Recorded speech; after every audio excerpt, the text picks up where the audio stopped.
It's September 7th, 2014. Here is the sky situation.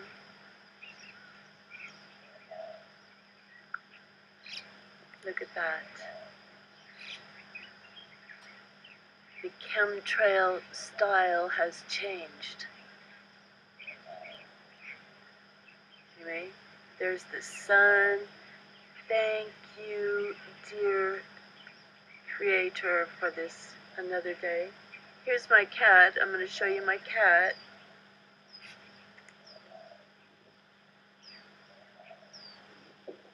Hope you like it.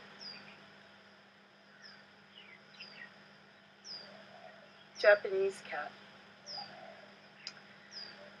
Alright, so now I'm going to read Ezekiel. It's going to take me a long time to read this book at this rate. And you know, we have 24 hours in the day, and what do? You know, Ezekiel was a priest, and isn't that great? Ezekiel was a priest, so that must mean he spent 99% of his time being close to God. Anyway, so in chapter 1, or book 1, or part 1, Ezekiel had a vision and saw God above the firmament. Okay, so now here we are in 2. God calls Ezekiel, and he said unto me, Son of man, stand upon thy feet, and I will speak unto thee.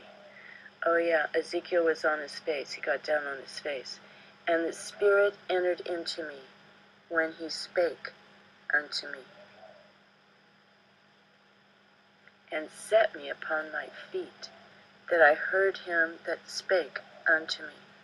And he said unto me, Son of man, I send thee to the children of Israel, to a rebellious nation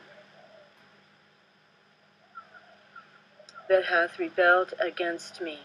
They and their fathers have transgressed against me, even unto this very day, for they are impudent children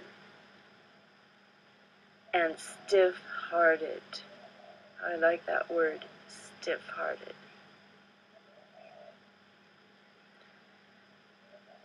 I do send thee unto them, and thou shalt say unto them, Thus saith the Lord God.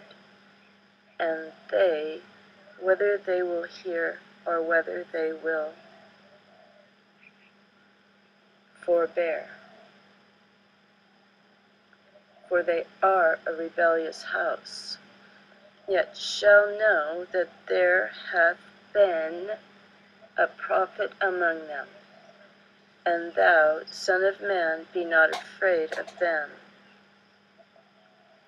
neither be afraid of their words, though briars and thorns be with thee.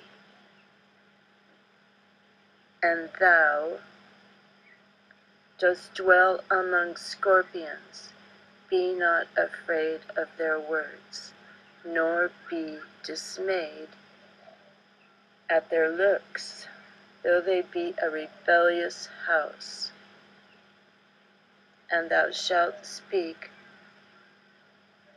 my words unto them, whether they will hear or whether they will forbear. For they are most rebellious. But thou, Son of man, hear what I say unto thee. Be not thou rebellious like that rebellious house. Open thy mouth, and eat that I give thee. And when I looked, behold, a hand was sent unto me, And lo, a roll of a book was therein, and he spread it before me, and it was written within and without, and there was written therein lamentations, and mourning, and woe. Okay, so, that is so fantastic. Oh my gosh, in the book, there was written lamentations, mourning, and woe. And don't you feel like that? You just look around like, some of these things that are happening in the world are really hard to take. But we shouldn't be rebellious. We shouldn't be stiff-hearted. And we live with all these horrible things. I mean, can you imagine having scorpions around that you can't get rid of? Well, we just have to keep going. So here are the some explanations. The immortal God addressed Ezekiel by calling him Son of Man, emphasizing the distance between them. It is amazing that God chooses to work His divine will on earth through finite, imperfect beings. Okay, we're made of dust of the ground, yet God chooses to place within us His life and breath and asks us to serve Him. We can only imagine what it was like for Ezekiel to experience this vision. Certainly there was much he did not understand, but he knew that each part had significance because it came from God. When God saw Ezekiel's open and obedient attitude,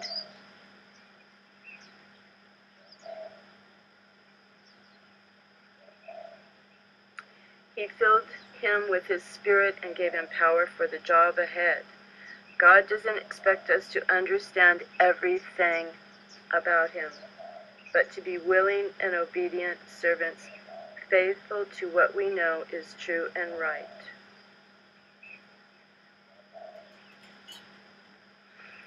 The world of business defines success in terms of giving customers what they want. Ezekiel, however, was to give God's message to the people whether they would listen or not.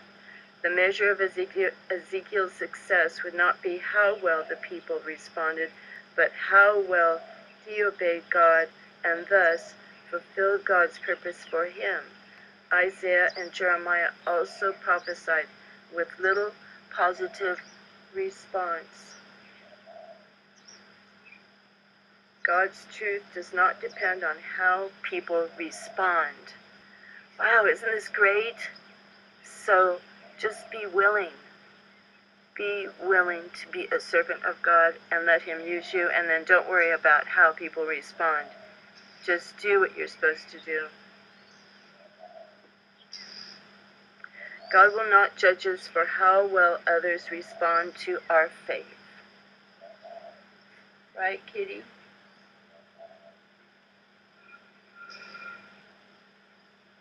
But for how faithful we have been, that's what He'll judge us for. God always gives us the strength to accomplish what He asks us to do. And if you don't know what He's asking you to do, I think that means He's asking us to believe on Jesus Christ, who He sent, who died, who rose again, and is the way, the truth, and the light. Okay, well, that's Ezekiel.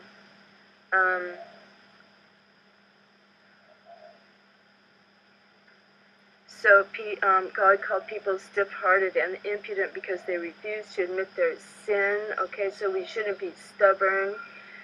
He had a message for an ungrateful people, so they're going to be mean back, but we don't have to be like them. We don't have to join them, so don't give up believing. 3 times God told Ezekiel to not be afraid or dismayed. And God's Spirit entered Ezekiel and gave him the strength. Then our fears go away, and that's how we become bold. So God's strength is powerful enough to help us live for Him even under the heaviest criticism. In fact, it's an honor and a pleasure, right?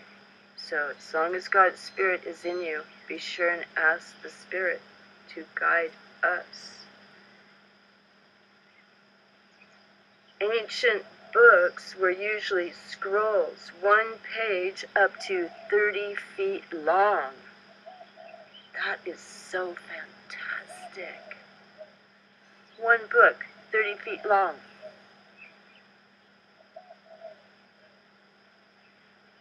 Rolled up simultaneously from both ends. Normally, scrolls had writing only on one side, but in this case the warnings overflowed to the scroll's other side, showing the full measure of judgment about to come down upon Judah. Okay, thank you for listening to chapter 2 of Ezekiel, and have a beautiful day. God bless you all. Bye for now.